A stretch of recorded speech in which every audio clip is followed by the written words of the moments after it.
Hello friends, सी language सीखने की इस सीरीज में आज हम लेक्चर 23 का पार्ट 3 देखने वाले हैं। तो आइए सबसे पहले हम जान लेते हैं कि आज के इस वीडियो में हम देखने क्या वाले हैं। आज का हमारा ऑब्जेक्टिव है bitwise XOR operator in C language.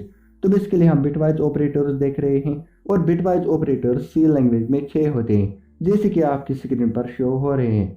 Bitwise and है, बिटवाइज आर है, बिटवाइज XOR है, बिटवाइज नॉट ऑपरेटर है, bitwise right shift operator, bitwise left shift operator. तो इससे पहले हम दो पार्ट्स पढ़ चुके हैं, एंड और आर, यानी कि लेक्चर 23 के पार्ट 1 में हम एंड पढ़ चुके हैं और पार्ट 2 में हम आर ऑपरेटर पढ़ चुके हैं। और आज ये हमारा पार्ट 3 है, तो इसमें हम XOR ऑपरेटर जो है वो पढ़ने वाले हैं। बिटवाइज ऑपरेटर्स ऐसे ऑपरेटर्स होते हैं जो कि बाइनरी पर वर्क करते हैं, जो कि बिट्स पर वर्क करते हैं, यानी कि 0 और 1 पर वर्क करते हैं। तो ये 0 और 1 जो है इसे हम बाइनरी कहते हैं। ओके, तो आई होप कि यहाँ बाइनरी के बारे में आपको थोड़ा सा मालूम है। तो अगर आपको बाइनरी के बारे में कुछ भी मालूम नहीं, 0 भी मालूम नहीं है, तो मैंने यहाँ पर एंड ऑपरेटर जहाँ पर मैंने पढ़ाया है ना, यानी कि लेक्चर 23 के पार्ट 1 में हमने एंड ऑपरेटर को समझा था। तो वहाँ पर मैंने बाइनरी को भी थोड़ा सा एक्सप्लेन किया हुआ है कि किस तरह से हम किसी डेसिमल नंबर को बाइनरी में कैसे कन्वर्ट करेंगे और किस तरह से हम किसी बाइनरी नंबर को डेसिमल में कन्वर्ट करेंगे। तो क्योंकि इतना आपको आ जाना ही चाहिए अगर आप ये वीडियो देख रहे हैं, क्योंकि बिटवाइज ऑपरेटर जो है ये बाइनरी पर ही बेसिकली वर्क करते हैं। तो इसलिए हमें बाइनरी के बारे में थोड़ा सा मालूम होना बेहद ज़रूरी है। तो चलिए आज का वीडियो हम शुरू करते हैं। हम देख लेते हैं बिटवाइज XOR ऑपरेटर इन सी लैंग्वेज।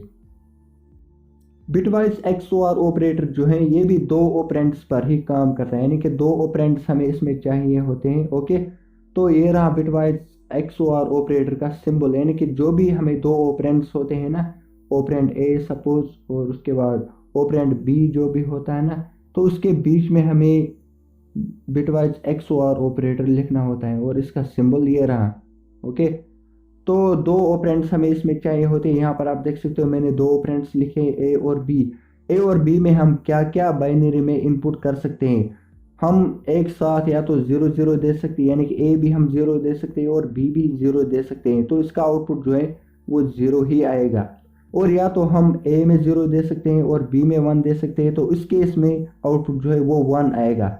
या हम ऐसा दे सकते हैं ए में हमने 1 दिया है और बी में 0 दिया है, तो उस केस में भी आउटपुट में 1 ही आएगा। सकते हैं ए में भी 1 दे सकते हैं और बी में भी 1 दे सकते हैं, तो इस केस में आउटपुट जो है वो 0 आएगा। इसका मतलब ये है कि अगर इनपुट सेम है, ओके, यहाँ पर आप देख सकते हो 0 0 तो सेम हो रहे हैं, तो आउटपुट में 0 आएगा। या यहाँ पर आप देख सकते हो 1 1 सेम है, तो उस केस में भी आउटपुट में 0 ही आ रहा है। कि आप ऐसा कह सकते हैं जब इनपुट सेम हम देते हैं ना, तो दोनों इनपुट जब सेम है ना, तो उस केस में आउटपुट में 0 ही आता है। ओके, तो चलिए इसका हम एक एग्जांपल देख लेते हैं। यहाँ पर आप देख सकते हो मैंने दो नंबर्स लिए हैं ए और बी, दो वेरिएबल्स मैंने क्रिएट किए हैं ए और बी, और ए में मैंने असाइन किया है 5 और बी में मैंने असाइन किया है 9। अब ए और बी पर हम XOR ऑपरेशन जो है वो परफॉर्म करने वाले हैं। तो ये जो 5 और 9 जो है ये पहले डेसिमल में है, तो इन्हें हमें बाइनरी में कन्वर्ट करना पड़ेगा। तो यहाँ पर आप देख सकते हो मैंने 5 का बाइनरी यहाँ पर लिखा है और 9 का बाइनरी मैंने यहाँ पर लिखा है। बिटवाइज ऑपरेटर जो है वो इक्वल बाइनरी बिट्स पर वर्क करते हैं। यहाँ पर आप देख सकते हो इक्वल बाइनरी बिट्स जो है वो नहीं है, तो हमें 0 ऐड करना पड़ेगा so that equal binary bits आ जाए। ओके, तो इसके बाद हम इन पर बिटवाइज XOR ऑपरेशन जो है वो परफॉर्म कर सकते हैं। तो हमें राइट से लेफ्ट की ओर चलना है, तो चलिए देख लेते हैं। तो अगर 1 1 आ रहा है, यानी कि ए में भी हम इनपुट 1 दे रहे हैं और बी में भी हम 1 दे रहे हैं। यहाँ पर आप देख सकते हो ए में हमने 1 दिया है और बी में भी हमने 1 दिया है, तो उस केस में आउटपुट में 0 आएगा। यहाँ पर आप देख सकते हो, इसलिए मैंने यहाँ पर 0 ही लिखा है। अगर हमने ए में 0 दिया है और बी में भी 0 दिया है, ए में 0 है बी में भी 0 है, तो उस केस में भी आउटपुट में 0 ही आएगा। तो मैंने सिंपली यहाँ पर इसीलिए 0 लिखा है। अब अगर ऐसा है कि ए में हमने 1 दिया है और बी में 0 दिया है, ए में 1 दिया है और बी में 0 दिया है, तो इस केस में आउटपुट में 1 आएगा, तो इसलिए मैंने यहाँ पर 1 ही लिखा है। अगर ऐसा हुआ कि ए में हमने 0 दिया है और बी में 1 दिया है, 0 और 1, तो उस केस में भी आउटपुट में 1 ही आएगा, तो मैंने यहाँ पर 1 ही लिखा है। अब ये जो बाइनरी हमारे पास आया है ना 1 1 0 और 0। तो इसका हम डेसिमल देख लेते हैं, डेसिमल में ये कौन सा डिजिट है। ओके, तो देख लेते हैं। सिंपली हमें 2 की पावर्स लिखनी है, 1 से स्टार्ट करना है, 1, उसके बाद 2, और उसके बाद 4, और उसके बाद 8 आएगा। अब जहाँ जहाँ पर हमें 1 दिखाई दे रहा है ना, तो उनकी 2 की पावर जो है ना वो हमें ऐड करनी है। यहाँ पर हमें 4 और 8, तो इसको हमें ऐड करना है, 8 प्लस 4, तो इसका आउटपुट क्या आएगा, तो 12 आएगा। तो यहाँ पर आप देख सकते हो मैंने 12 ही यहाँ पर लिखा है। ओके, तो दोस्तों आई होप कि यहाँ पर बिटवाइज XOR ऑपरेटर के बारे में आपको अच्छे से समझ में आ ही गया होगा कि बिटवाइज XOR किस तरह से काम करता है। तो चलिए अब हम एक प्रोग्राम देख लेते हैं। तो यहाँ पर मैंने एक छोटा सा प्रोग्राम लिखा है। सबसे पहले मैंने 2 वेरिएबल्स लिए हैं। ओके, A और B। A में मैंने असाइन किया है 5 और B में मैंने असाइन किया है 9।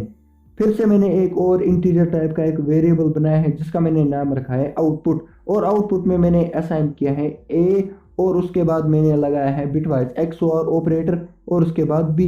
अब ये जो भी आउटपुट इसका आएगा ना, तो वो किस में चला जाएगा, तो वो आउटपुट नाम के एक वेरिएबल में चला जाएगा। और यहाँ पर आप देख सकते हो मैंने उस आउटपुट नाम के वेरिएबल को प्रिंट भी किया है, सो दैट डिस्प्ले पर शो हो जाए।